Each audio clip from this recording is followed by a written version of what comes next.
For anybody that is actually watching this is Andrew Amaro. Uh, We've known each other for about 13 or 14 years now, whatever. Hmm. You were at Echo for like 6 months, I think, by Yep. the time I showed up in Dallas. Um, and then we've just been friends and acquaintances since. So let's just dive right into it since I know you've got some good stories. Share what you can share on you've gone through a layoff recently, and that's what we're talking about. So yeah, well, I'll Yeah. I'll hand it over to you, and I'll chime in as we go. Yeah. So my story, knowing Jason a decade plus, our path separated. What 2022, I decided to explore a new opportunity to kind of stand up a new product offering for a 3PL. Yeah, And we did a lot of really cutting edge, really cool things. However, some of the difficulties we faced were market driven. And so in January of this year, that product offering was put on the back burner, and there was a separation. And for myself, it was a really interesting time because um, I just found out my wife was expecting our first child. We had relocated to a city that was away from friends and family during COVID. And it was just a very trying time because there was also a freak ice storm that hit. So we were separated and I was stuck in the house for a week. So that was just very difficult to process when you go from a stable 11 plus year career with my first 3PL company that I worked with Jason at. And you have that stability and that continuity. And then all of a sudden, you take on a new adventure. And it just didn't work out the way I'd hoped. And here I am stuck in the house, and my wife is my rock because it was just truly, it wasn't blindsiding. I think the writing was on the wall, and I yeah, think it was just something that wasn't working the way everyone hoped it would. And for me, it was the question of what do I want to do next? Do I want to continue down the path that I'm currently on? Do I want to pivot back to what I was more comfortable in proceeding during my time with Echo, or what else do I want to look to do? So I sat down. Actually, the hour after I got laid off, I was on the phone with my mentor and one of my probably lifelong acquaintances that has guided me through thick and thin. And he pushed me to get back out there immediately on the phone with recruiters, networking, um, just doing as much as I could, as uncomfortable as I was, because this job market is, I don't think I've ever seen one in my short 14 years. This job market is a truly a bear. And so I tried my best to have the moments of pity and sadness, maybe a couple of tears here and there, because, I don't think, and I think, Jason, you can agree, we haven't really had much unsuccess in our careers. I think we both work incredibly hard at our crafts and are very, while our styles are a little bit different, mine might be a little rougher around the edges. I think our styles have worked well for both of us. And it was a process for me to sit down and just a couple of hours a day, get back on the phone, have the first interview, yeah, the first conversations, and to really just kind of lean back into that process. So that's what I ended up doing. And I want to say my separation was middle of January. And by April, um, I had already secured another position and had to relocate and help my wife through, who helped me so much through just, she had what we describe as not the most fun time being pregnant. yeah. That's a I want to hear a little bit more about you get this news, you find out you're pregnant, which is obviously extremely exciting. Um, what was what were the thoughts going through your head at that time of, like for example, on my end, like I am a generally extremely positive guy. I think that's probably clear. And I'm very confident in myself, but you also still do have those like momentary thoughts of like, well, I guess I'm gonna be working at the Buckle again because who knows if I'll ever find another job or just stuff like that. So like Yep. add in the First, levity of a baby. What were your thoughts like? so my first thoughts were to my wife and my future family. Um, Actually, during that conversation, she was being tended to at the hospital for whatever reason it was. She had needed to go solicit some care for being under the weather, Yeah, because I'd given her COVID 2 weeks prior to this being laid off. So you give somebody that cannot take any medication COVID, it's not the easiest thing for them to deal with. So the conversation was, that's great. I got to go pick my wife up from the ER. Great knowing you, really appreciate this. I get in my car and it's, take care of my family. I'm a failure. What am I going to do? Oh my yeah, goodness. First thing I did was call my mom and I was like, so what do I do? Um, I've been employed continuously for over a decade plus. yep, And I've had, in between those two, my first two companies, I had like 4 days off, and it was spent packing. So I've been continuously employed. I don't know what to do, and I'm a failure. And I do something that's incredibly niche. There's not a ton of opportunity out there for me.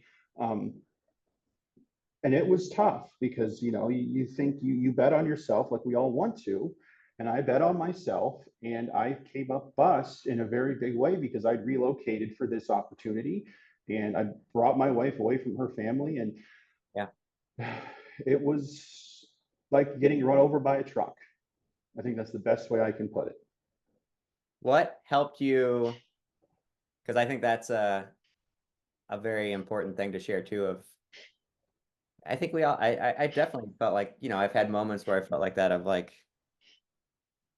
my drive and everything is what brought me to where I'm at today and like the success I've had. But at the same time, now I'm sitting here looking for work. So I guess I failed, but it's not true, obviously. But I think we all in our darkest moments for sure Yeah. feel that way, especially when we're not, when you're not single and it's not just you relying on yourself, it's a family and a lifestyle you get used to or whatever. What what ultimately really helped you, aside from, securing your next gig, what ultimately helped dig you out of that initial hole of like, that's it, this is over. To be 100% honest with you, it was my network's kind words. Yeah. So I talked to you. I talked to a lot of old contacts that we had at our mutual company, talking to recruiters and giving my story.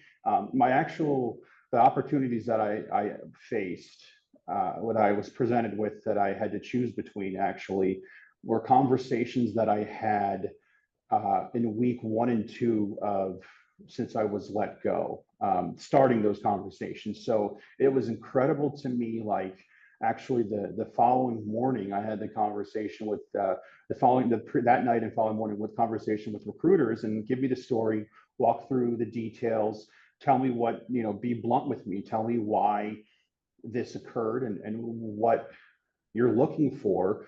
And they also are conscientious of do you want some time, like what does this Yeah. look like, what are you able to do, is there any issues that you need to any milestones you need to address with your previous employers or anything that would withhold you from proceeding. And they gave me really great guidance, and again my network too was just it reminded me of who I was. And the connections you gave me, talking to Robert, just talking to people that you may know through a friend of a friend, and just kind of talking to them and getting their advice. And he had some great his advice. Your conversation, say, hey, stick with it. You are who you are. You're not a failure. Talk to my college teammates, who again, the strongest man in logistics. You both playing soccer. I don't know that that's another story for another day. But his Listen, he's about conversation. he's about twice as big as he was then, and he was strong then. So Yeah. But his comment was like, take a week, take a couple of days, keep momentum going, but and just celebrate this moment. But maybe it was take this couple of days in the weekend and then get your full-time job is finding a job. But Yep. take the time for yourself and make sure your mental health is in check, because it's a roller coaster. But hone in your story, dial in your resume. Um, uh, and I talk to people, that again, networking to me is foreign a little bit, because we have LinkedIn, we have mutual contacts, and let's say Facebook as well, with customers, former coworkers. And I didn't realize how vast my network was and how diverse it was. So I really kind of went out to different friends that I'd worked with or acquaintances, talked through my resume, my story, and used that. So when I was moving and progressing through the conversations with the recruiters and these with interviews, that my story was, I had like Mrs. Maisel said, the tight 10. I had a tight 90-second. Here is my 14-year career in 90 seconds, and I can explain every detail with numbers. And to Yeah. me, that was what I've kind of seen as the trend of how can you explain yourself rather quickly so that you can progress through interviews and conversations, and everyone can kind of understand, here's the metric to measure your performance. Because a lot of what we do, with, I know you are in sales, but in training, it's hard. You can quantify, like I trained 1,500 people this year. I train whatever.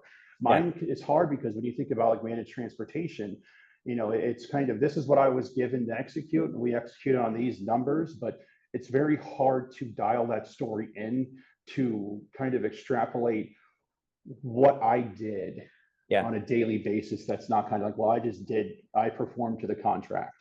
Yeah. And So of course, it's tough to be like, and I swear I was a good leader. Just yeah, take my word for it. right.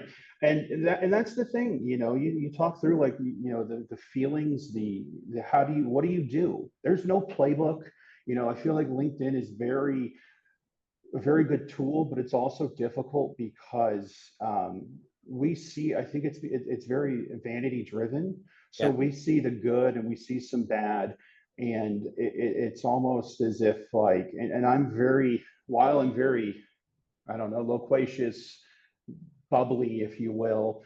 I don't like to talk about myself and my accomplishments. I like to be very kind of behind the scenes and not Yeah. I like to be recognized, but I like it to be subtly recognized that I don't want to be the focal point, but that as you kind of develop and grow in your career, you move up, um, that's what you become. So Yeah. I'm trying to learn and blend that style so it's beneficial, because I'd like rather recognize my team and my employees versus me saying, hey, you did a great job, your team, your numbers are up, and your processes are sound. But I'd rather them get the credit for the work they've done and the guidance they've taken, Yeah. and Which yeah, is great quality as a leader too. But yeah, that's that also probably made this pretty tough for you, because now as you're looking for, or we're looking for your next role, now it is all about you and showing your yeah. accomplishment, talking about yourself,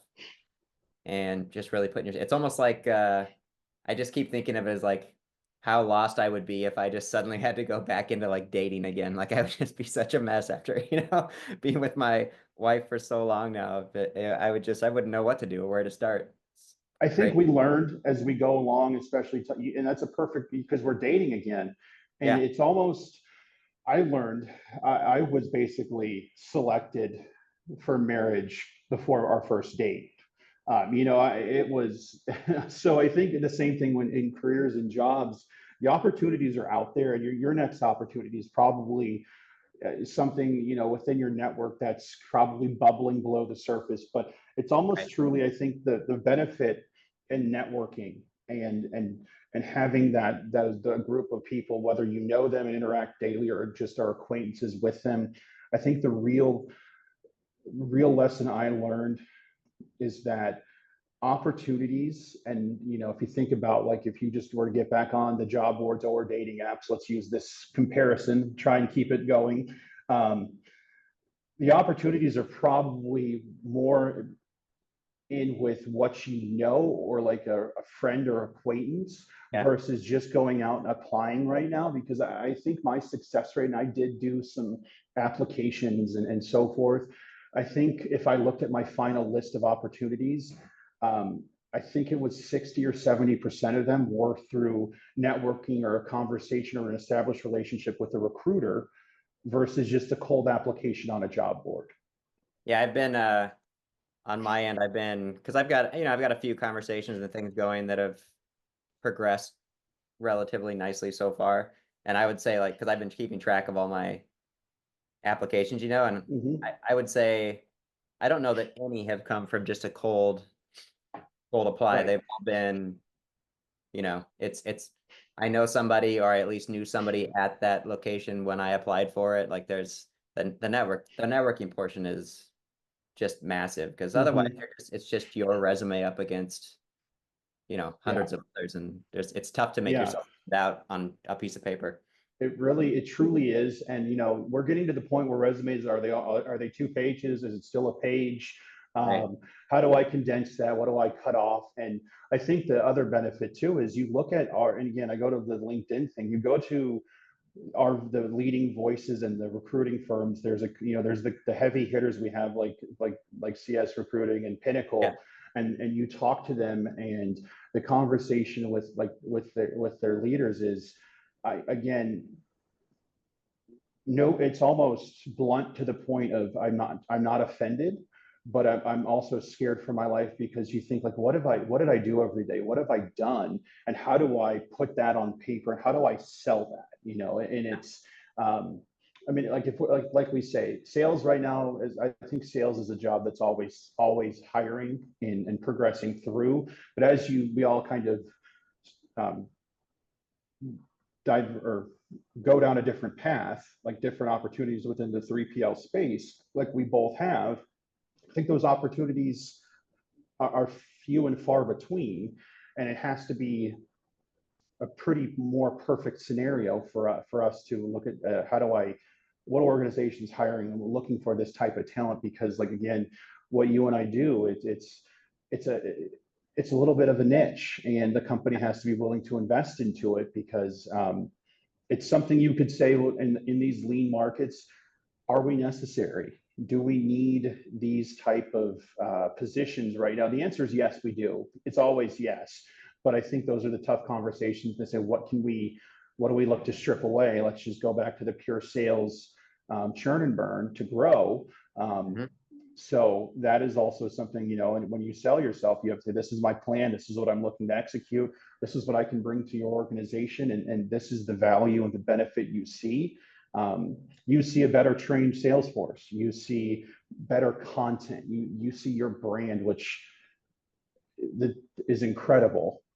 Your brand, Jason, is, I use it to try and mirror it in my own way, because how you kind of form relationships and lean into the things, I think, that some may shy away from. But, I look at that as, how can I kind of do that in my new role, to help kind of paint the picture and fill in the gaps, and also the lessons I've learned. How do I bring that to my new company and give them that, value every day? I say, for what I do with managed transportation, what I boiled it down to, um, it's three things. I think companies are paying for the why.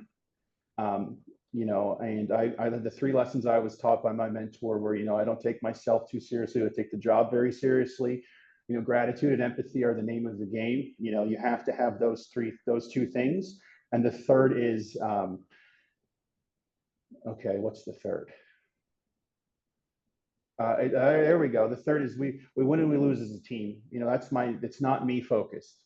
Yeah. It's, we never lose as an individual. We lose as a team. It's not one mistake, one person, one, if you will, from the Bears game yesterday. It wasn't Ah, I had to go there. It wasn't the players celebrating in the end zone. There's probably something else, but, it all comes down to, yes, there's different facets and factors, but those three things, or those three lessons, and that the why is what I boiled, what I, truly, outside of my soft skills, what I lean on as a person. And those were hugely helpful in my process to kind of give everyone the, what are they going to remember me by after this interview and conversation? It was those things. And Yeah, those were very beneficial in my search to kind of, here's my cliff notes. Here's what you can remember in talking to me. And that was very helpful. And what still is referenced by my current employer, like, this is what my foundation is. love that. Um, so I want to ask a little bit about now that as you transition back into the workforce and your new role, how is your mindset there? I would imagine that there's, obviously you're excited, new opportunity. I would also Mm-hmm. think there'd be some like fear, I guess, of like, is this all going to happen again, or am I secure in my new role? Like, those kind of like, what are some of those thoughts going 100%. through your head? 100. And that is a fantastic question because that is it. My wife's a therapist by trade, and she's been, again, my rock. But there is that, I will say, that baggage of, am I going down this path again? What mistakes did I make previously? What do I need? What did I learn? And that's a constant question. And because again, I think I'm also an overthinker and overanalyzer as well. Yeah, But what I've learned from that is every scenario and job per se, you could say the larger picture is, yes, it's, oh my god, it's the same, it's a heartbeat away from being the exact same. But what I learned is that you just have to rely on your skills and trust and believe in yourself.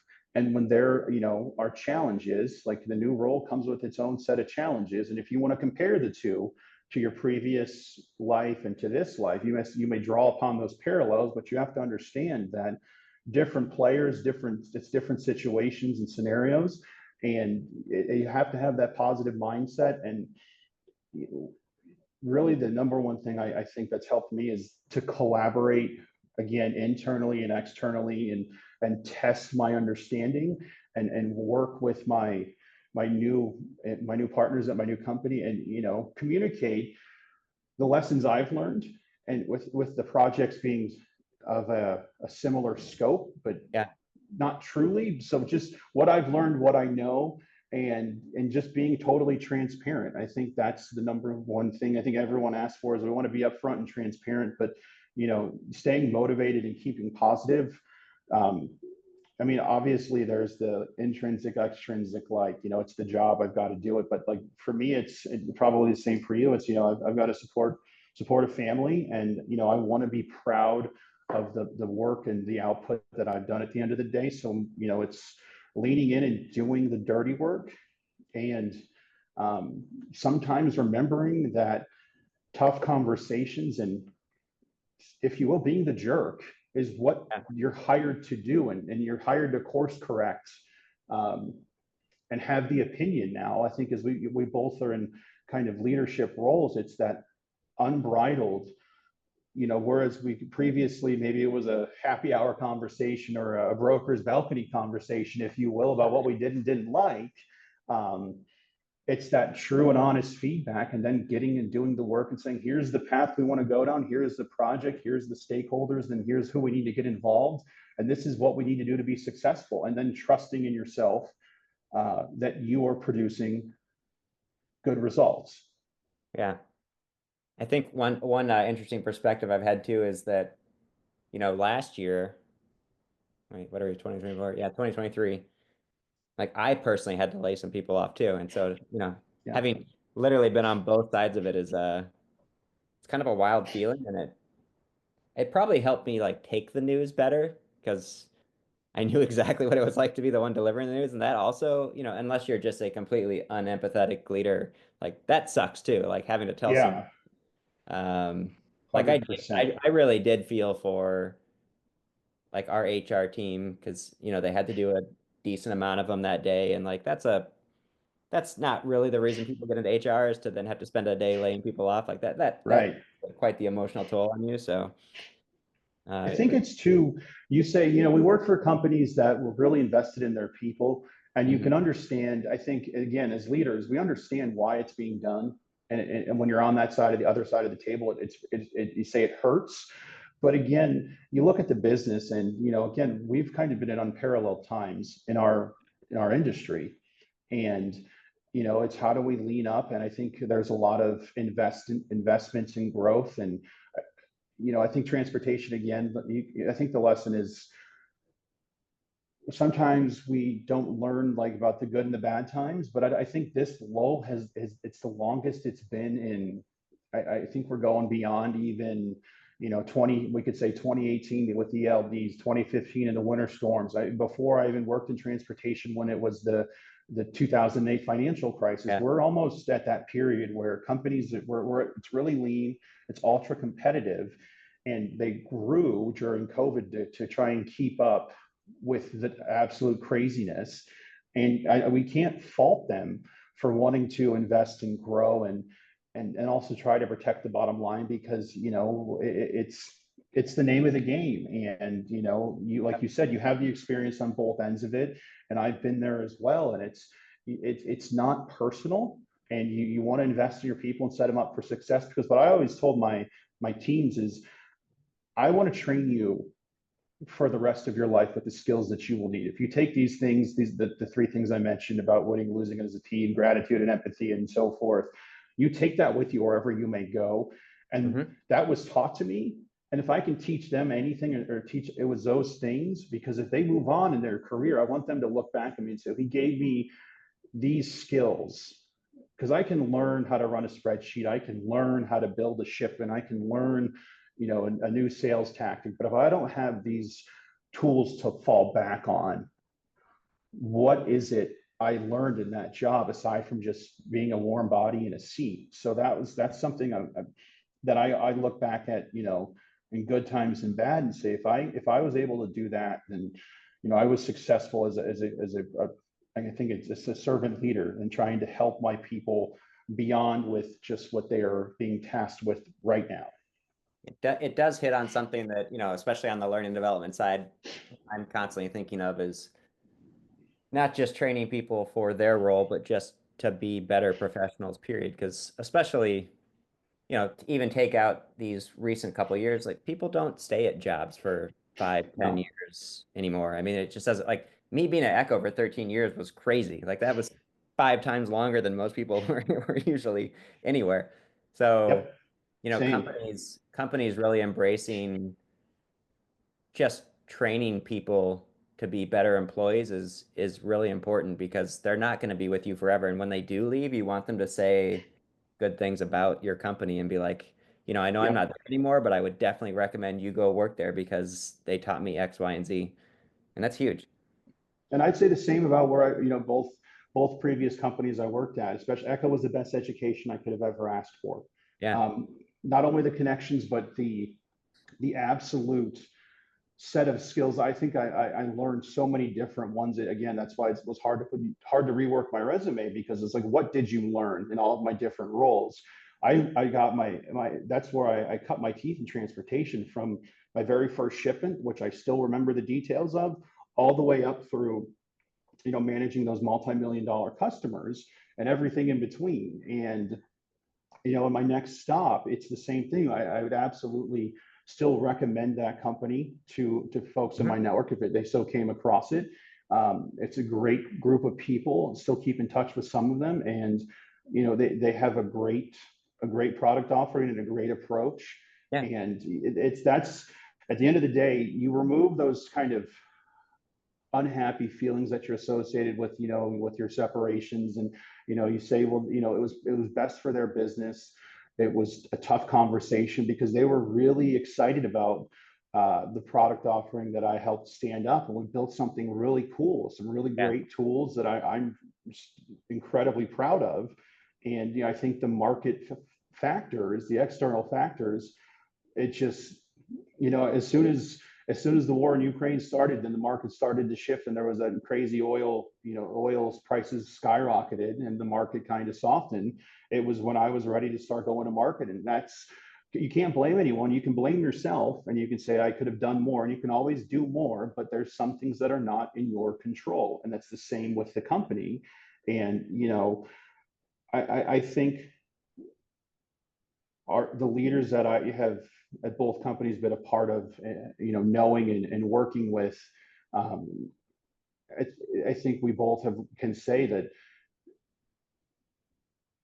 they're great people that were in some tough circumstances and they had to deal with what we've dealt with, and it's tough. I mean, that what logistics is incredibly tough. It's very fickle, and it's always about the next big thing and the next big change, and you try and get ahead of that. But if there's a miss, you dust yourself off, pick yourself up, and get right back to it, because if you're not doing that, then and someone else is. So um, that's when that's what I focused on. You go back to mindset and resilience and everything with that, and getting back into the workforce and in the workplace. Those were the things that I kept going back to. And you get that mental toughness and that grit, because that is what is expected. You're always looking for the next trend to identify, and you take those lessons and you remember that there was more good than bad. And um, that's really what's kept me going. Like you said, I don't know, it's October 2024, the 14 or 15 years we've been doing this. Yep. Those are the lessons and the things you got to deal with. And if you're not tough, thick-skinned enough, transportation may not be long term for you. And again, that's fine, but you've got to have those things. Those are almost non-negotiables. Yeah, I agree, man. It's, sort of off topic, but it's just funny when you mentioned resume. Like one of the things I was talking about, like getting basically having a date again, is that was also something I never really like. I kept it updated, but I never really needed it. Being at one company for so long, I didn't really need a resume for my next role at Echo because Echo knew me. So Right. having one of the first things I did here a couple of weeks ago was, you talked about chatting with recruiters and all that stuff, was I was literally like, here, just look at my resume. Like literally just tell me if it Mm-hmm. sucks, tell me. Like I will not be offended at all, because I know that I haven't had to put a resume out into the market in so long that my current resume may be awful. So I'll take all the notes and feedback I can get. Yep. Yeah, and that's true. And you think through this as well. I did something very similar. I had contacts that new and old looking at my resume. And then again, you think about this as well. Like you talked about, HR and recruiting is also getting hit very hard right now. Yeah. I think, talent retainment and recruiting, I was reaching out to recruiters that I were in my network, and within the same week where they were posting the same, like, open to work. And I'm just like, man, if, the recruiters are having a tough time, Right. that's just the sign of the times. And that's, but the same thing, the resume true. And you say the resume and how do you speak to it? And, I used a lot of the AI interviewing tools, and, about, and the research on, like, okay, how, uh, not saying like I just did, or filling space, staring at myself on camera, kind of like I am right now. Again, is my face look positive? Am I smiling and engaging? Yeah. Am I using my hands to talk? And so, I'm being demonstrative and not, like, hey, this is my 15th interview of the week. Because there were days I remember I had like 4 and 5 conversations, and it was harder than actual work. Yeah. I was Mentally exhausted. drained for sure. Yeah, it was exhausting. And you're just like, okay, well, it's the same conversation again. Here's me, here's my story, you know. But like my job search, I think I was blessed in how quickly it transpired, but I was able to dial in very quickly. And I think that was I kind of didn't have a choice. um, I was in Little Rock, Arkansas, and I realized there was one job in the entire city of Little Rock that was a fit for me in the entire city. So I knew I was Yeah. probably moving, and I need to get on this pretty quickly. We've got family changes coming. My wife is able to work remotely, so that was a blessing that she's not anchored down to. I took her from Dallas from her dream job, as she found a job in a similar field that she loves. Um, and I had her full support, my family's full support, my network again was outstanding. But it's almost, to me, it's like the challenge of, hey, you were a part of a reduction in force. It's not necessarily a judgment on you. It's, more of a judgment on external factors. But to me, it was the challenge of, I know I have value to deliver to a company, and not speaking too highly of myself, they'd be lucky. Anyone would be lucky to have me because I'm an absolute gem. Yeah. I Um, mean, I think that's that's the mindset to have, and I would agree, yeah. but And again, it's the toughness too, because like we say, it's this market, this uh, drumming on. And I know the industry periodicals are, and the smarter people in the rooms, your freight waves, and my favorite analyst or statistician, I think he is Jason Miller, are at odds yep. over when this is going to recover.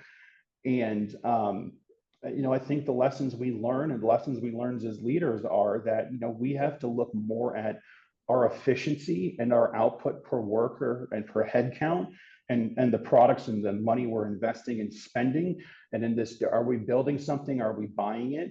And I think we have to be very conscientious of those types of expenses and the guidance we provide. And I think that's when you have to be kind of the leader that's looking like, let's plan for the best and worst case. Let's have an A, B, and a C, and let's go down to, all the way down to maybe, G and H, about planning things so that you're not a one-trick pony. Um, and that's what I've learned.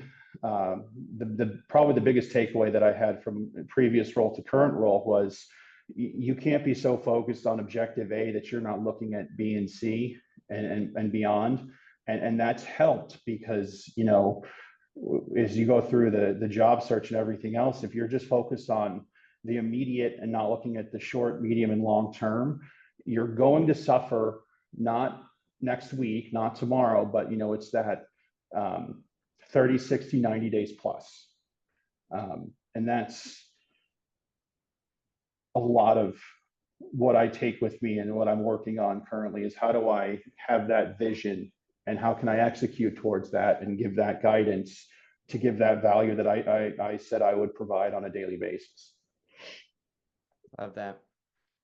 Well, my friend, you are eloquent as always. It's been a pleasure to just what's the word I'm looking for? I don't know, but been a pleasure just to chat Yeah, about this stuff. I think it's of course. cathartic. It's always cathartic to be able to talk about this It stuff. is. Even if you're not currently going through it, I always feel like it just feels good to get it off your chest a little bit. And It really is. And I'm all over the place on this topic because there's so many, there's such emotion to it, yeah, where you don't want to say you find, I think it's the, what am I going to be remembered by? It's not how much money you make. It's not the titles you held or the companies you worked at. It's the impact you leave. hmm, But you do get emotionally invested in your work. You believe in the companies you work for, because that's the market, and I guess the generations we are. It's you want to align a company, yourself, with a company that shares the same vision and passions, and you buy into it, as a company would expect. But when there's a change like this, it hurts, and you want to take those lessons and learn from them. But it is therapeutic to kind of talk through those things, and that was, again, something I still do, because I still have that wound of, hey, you failed. At the yeah, end of the day, you could say it wasn't successful, or it was, or there was a reason, but it's technically it's a failure. Like, yeah, you weren't required for that company to be successful. They no longer needed your skill set. And it's like, man, I'm a failure. But you have to look at it bluntly and unemotionally, but there's still emotion tied to it. So it is, like you said, cathartic to just talk through and have that conversation, and know there's hundreds of thousands of people out there right now that are going through the same exact scenarios. so many. Well, like Yeah. I said, I appreciate it. It's great as always to catch up regardless. Hmm. I'm glad we've been able to just stay in touch for so long and build out our Yeah. relationship and friendship all these years. It's been fun. So Yeah. No, thanks I've really for enjoyed this. yeah, good, good. Thanks for doing this with me. Thanks for being vulnerable, especially knowing that I'll post this to LinkedIn and people will more people will get to hear you share your thoughts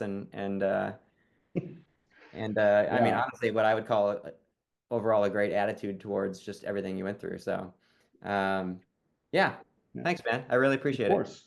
No, it's been a pleasure, Jason. Thank you. And keep your chin up. Like I said, anyone will be lucky to have you. If I could get you to move to St. Cloud, Minnesota, I would in a heartbeat. But I think you're kind of the Chicago needs you, and I think you're in a great place. And somebody's going to be lucky to have you on their team.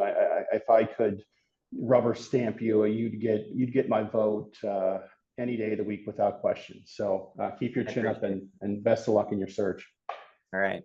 Well, we'll talk to you soon. Yep. Thank you, All right. sir. Bye.